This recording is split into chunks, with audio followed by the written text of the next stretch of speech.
નો વિનાશ થયો. કૌરવ સેનામાં કૃપાચાર્ય, કૃત્વમાં અને અશ્વસ્થામાં એ ત્રણ જ બાકી રહ્યા હતા. એ વખતે અશ્વસ્થામાં એ પ્રતિજ્ઞા કરી કે આજે રાત્રે પાંડવો સૂતા હોય તે વખતે તેમના મહેલમાં પ્રવેશી તેમની હત્યા કરીશ. ભગવાન શ્રી કૃષ્ણ અશ્વસ્થામાનો આ સંકલ્પ જાણી ગયા હતા. તેમણે સૂતેલા પાંડવોને ઉઠાડ્યા અને અહીં બહુ ગરમી છે, ચાલો ગંગા કિનારે એમ કહી પાંડવોને નદી કિનારે લઈ ગયા. પાંડવોને શ્રી કૃષ્ણમાં એટલો બધો વિશ્વાસ હતો કે તેઓ શ્રી કૃષ્ણ જેમ કહે તેમ જ કરતા. ભગવાને દ્રૌપદીના 5 બાળકોને પણ જગાડ્યા, પણ બાળકોએ કહ્યું અમને બહુ ઊંઘ આવે છે, તમે જાઓ. શ્રી કૃષ્ણ 5 પાંડવોને ગંગા કિનારે લઈ ગયા.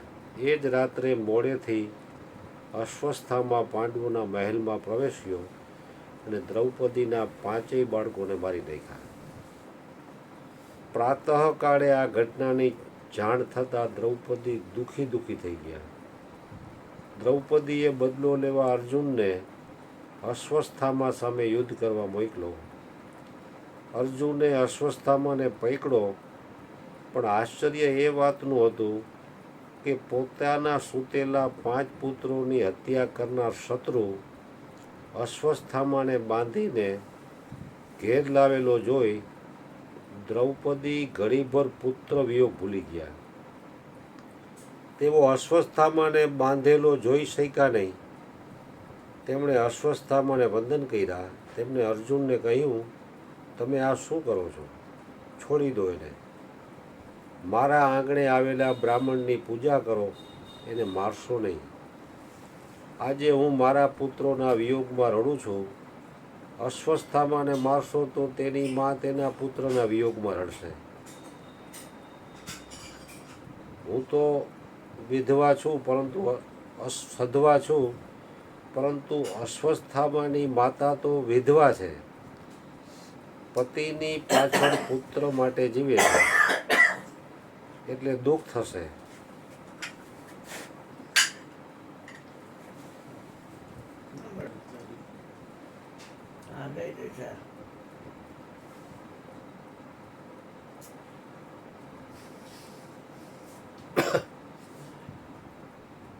આંગણે આવેલા બ્રાહ્મણની પૂજા કરો, એને મારશો નહીં. આજે હું મારા પુત્રોના વિયોગમાં રડું છું. અશ્વસ્થામાને મારશો તો તેની મા તેના પુત્રના વિયોગમાં રડશે. હું તો સધવા છું, પરંતુ અશ્વસ્થામાની માતા તો વિધવા છે. પતિની પાછળ પુત્ર માટે જીવે છે, એને કેટલું દુઃખ થશે. તમને એની માતાનો નિસાસો લાગશે. અશ્વસ્થામાના પિતા દ્રોણાચાર્ય તો તમારા ગુરુ હતા. આ તમારા ગુરુદેવનો પુત્ર છે, એની પૂજા કરો. ઘરને આંગણે આવેલાનું સન્માન કરો, તમે છોડી દો એને. ભીમે દ્રૌપદીને કહ્યું, આ તો આતતાયી છે, તેને મારવામાં પાપ નથી. એ વખતે શ્રી કૃષ્ણે કહ્યું, દ્રૌપદી બરાબર કહે છે. અશ્વસ્થામાને મારવાની જરૂર નથી. તેનું અપમાન કરીને કાઢી મૂકો. અશ્વસ્થામા માટે એનું અપમાન જ એના મરણ બરાબર છે. તે પછી અશ્વસ્થામાનો વધ કરવાને બદલે તેના માથામાં જે મણી હતો તે કાઢી લીધો. અશ્વસ્થામા તેજહીન બન્યા. અશ્વસ્થામાને જવા દીધા. અશ્વસ્થામાએ વિચાર્યું કે પાંડવોએ મારું અપમાન કર્યું છે, હું તેનો બદલો લઈશ. અભિમન્યુની પત્ની ઉત્તરાના પેટમાં ગર્ભ છે, તે પાંડવોનો ઉત્તરાધિકારી છે. ઉત્તરાના ઉદરમાં રહેલા ગર્ભનો નાશ થાય તો પાંડવોના કુળનો પણ નાશ થાય. એમ વિચારી અશ્વસ્થામાએ બ્રહ્માસ્ત્ર છોડ્યું. ઉત્તરાના ઉદરમાં છે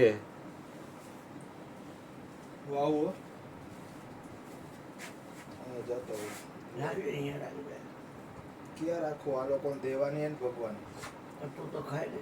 હાલો બસ મોન થાળ નથી. તો હવે મારે તમને કીધું તું તમે ન્યાનો ફરમાઈશ હતી એટલે બાકી તો ગમે ન્યા વસ્તુ મળે. ક્યાંય સંતોષમાં આવેલું ઓલું વહેંચવા મળ્યું ગમે એનો મળે. તમે મને વા કીધું, તમે મને કીધું બીજેથી લેવું હોય તો તમે કીધું ન લેજો. બધા ડેરી વાળા નથી રાખતા ઓલું. બધાય રાખે પણ આ એની ફરમાઈશ હતી કે અહીંથી લેજે. ન્યા તો નહોતું. આવું બાબા. ખાઈ રહ્યા જમી લેજો. વેફર ને એવું ખાઈ લેવામાં કઈ છે નહીં. તે સમાચાર જાણી પાંડવોના માતા કુંતાજી વ્યાકુળ થઈ ગયા. તેઓ શ્રી કૃષ્ણનો અજુ આયો બોમ્બો કામ તો તમે જારે ટાઈમ બોલો છે ભાઈ 9 મિનિટ 4 વાગે ચાલુ હોય મારા હાથમાં 10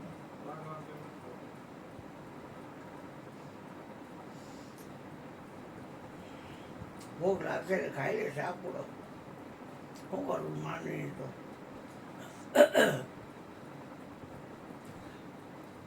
હા બોલો.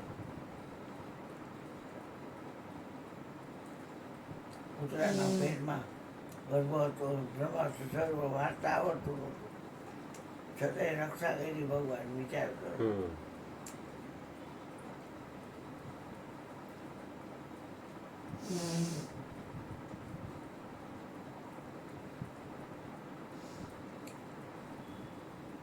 દ્રૌપદી આ શિખામણથી ઉત્તરા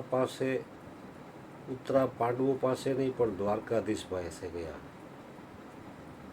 શ્રી કૃષ્ણ સમજી ગયા. તેમણે ઉત્તરાના ગર્ભમાં પ્રવેશ કર્યો. પોતાના સુદર્શન ચક્રથી અશ્વસ્થામાએ છોડેલા બ્રહ્માસ્ત્રનું નિવારણ કર્યું અને ઉદરમાં રહેલા પરીક્ષિતનું રક્ષણ કર્યું. પરીક્ષિતે માતાના ગર્ભમાં જ પરમાત્માના દર્શન કર્યા. આ ઘટના બાદ મહાભારતનું યુદ્ધ લગભગ સમાપ્ત થઈ ગયું હતું. ઉત્તરાના ગર્ભનું રક્ષણ કર્યા બાદ શ્રી કૃષ્ણે પોતાની કામગીરી સમાપ્ત થઈ છે તેમ વિચારી દ્વારકા જવા નિર્ણય કર્યો. ભગવાન શ્રી કૃષ્ણ દ્વારકા જવાના છે તે સમાચાર જાણી પાંડવોના માતા કુંતાજી વ્યાકુળ થઈ ગયા. તેઓ શ્રી કૃષ્ણને રોકવા દ્વારકાનાથનો રથ જે રસ્તે પસાર થવાનો હતો તે રસ્તા પર જ આવીને ઊભા રહી ગયા. શ્રી કૃષ્ણે કુંતાજીને જોઈ પોતાનો રથ થોભાવ્યો. ભગવાન રથમાંથી નીચે ઉતર્યા. રોજનો નિયમ હતો કે શ્રી કૃષ્ણ દરરોજ કુંતાજીના ચરણોમાં વંદન કરતા. કુંતાજી શ્રી કૃષ્ણના પિતા વસુદેવજીના બહેન હતા. અર્થાત કુંતાજી ભગવાન શ્રી કૃષ્ણના ફોઈબા હતા. એ કારણે કુંતાજીના ચરણમાં વંદન કરતા. પણ આજે ઉલટું થયું. શ્રી કૃષ્ણ વંદન કરે તે પહેલા કુંતાજીએ શ્રી કૃષ્ણને પ્રણામ કર્યા. ભગવાનને સંકોચ થયો. તેણે કહ્યું, આ તમે શું કરો છો? હું તો તમારા ભાઈનો દીકરો છું. કુંતાજીએ કહ્યું, પણ હું આજ સુધી એમ જ જાણતી હતી, પરંતુ તમારી કૃપાથી આજે મને જ્ઞાન થયું છે. તમે કોઈના પુત્ર નથી, તમે સર્વના પિતા છો. આપ જ આદિનારાયણ છો. આપના ચરણોમાં હું વંદન કરું છું. મારી વિનંતી છે કે આપ અહીંથી ના જાઓ. શ્રી કૃષ્ણએ કહ્યું, ઘણા દિવસો અહીં રહ્યો, હવે મારે દ્વારકા જવું જોઈએ. કુંતાજીએ બહુ વિનવણીઓ કરી, પરંતુ શ્રી કૃષ્ણ હવે દ્વારકા જવા કૃત નિશ્ચયી હતા.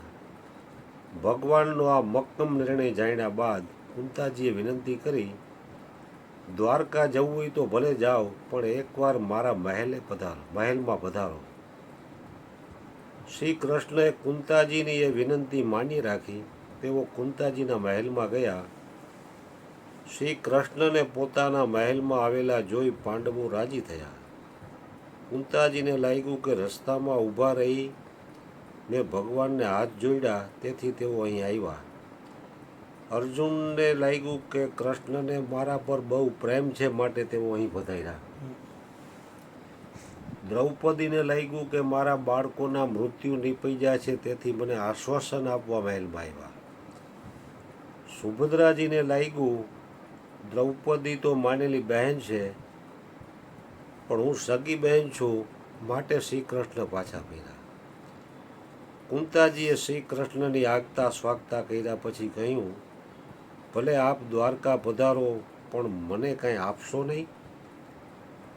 શ્રી કૃષ્ણે કહ્યું, માંગો. કુંતાજીએ શ્રી કૃષ્ણને 2 હાથ જોડતા કહ્યું, તો શ્રી કૃષ્ણ મારી ઉપર સતત દુઃખો આવ્યા કરે એવું વરદાન આપો. જો કોઈ માગે કાના નકર દુઃખ ભગાડવાની જ પ્રયાસ. નાશે રોગ હરે સુખ પીડા. શ્રી કૃષ્ણએ કહ્યું, માગો. કુંતાજીએ શ્રી કૃષ્ણને 2 હાથ જોડતા કહ્યું, તો શ્રી કૃષ્ણ મારી ઉપર સતત દુઃખો આવ્યા કરે એવું વરદાન આપો. શ્રી કૃષ્ણ વિચારમાં પડી ગયા. બુઆજી આજે આવું કેમ માગે છે? તેમણે પૂછ્યું, આવું કેમ માગો છો? કુંતાજીએ કહ્યું, હે પ્રભુ, મારી પર જ્યારે જ્યારે સંકટ અને દુઃખ આવ્યા છે ત્યારે ત્યારે તમે મારી સાથે રહ્યા છો. દરેક દુઃખો વખતે મેં આપનું સ્મરણ કર્યું છે માટે હું દુઃખની માગણી કરું છું જેથી આપનું વિસ્મરણ ન થાય. અને કુંતાજીને બધું જ યાદ આવી ગયું. મારા પતિએ શરીર છોડ્યું ત્યારે બાળકો નાના હતા. હું વિધવા થઈ ત્યારે જંગલમાં રખડતી હતી અને કોઈ મારી મદદમાં નહોતું ત્યારે આપે જ મારું રક્ષણ કર્યું હતું. મારો પુત્ર ભીમ નાનો હતો ત્યારે દુર્યોધનને તેને મારવા ઝેરના લાડુ ખવડાવ્યા હતા ત્યારે પણ આપે જ ભીમનું રક્ષણ કર્યું હતું.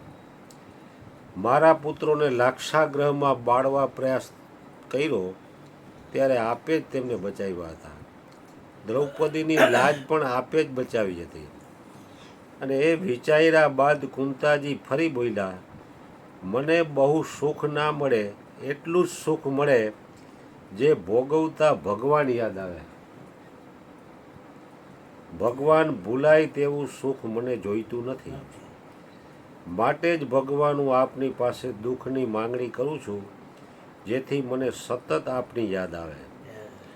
આવો હતો કુંતાજીનો ભગવાન શ્રી કૃષ્ણ માટેનો પ્રેમ અને આવો હતો તેમનો વિયોગ. ભગવાન પાસે આપણે સતત સુખ અને ઐશ્વર્યની માંગણીઓ કરીએ છીએ પણ દુઃખની માંગણી કરનારા તો એકમાત્ર કુંતાજી જ હતા. જન્માષ્ટમી આવી રહી છે ત્યારે ભગવાન શ્રી કૃષ્ણ અને તેમના ફોઈના કૃષ્ણ પ્રેમની કથા અહીં પ્રસ્તુત કરાઈ. સદગુરુ મહારાજની જય. ચાલો, આપી દો.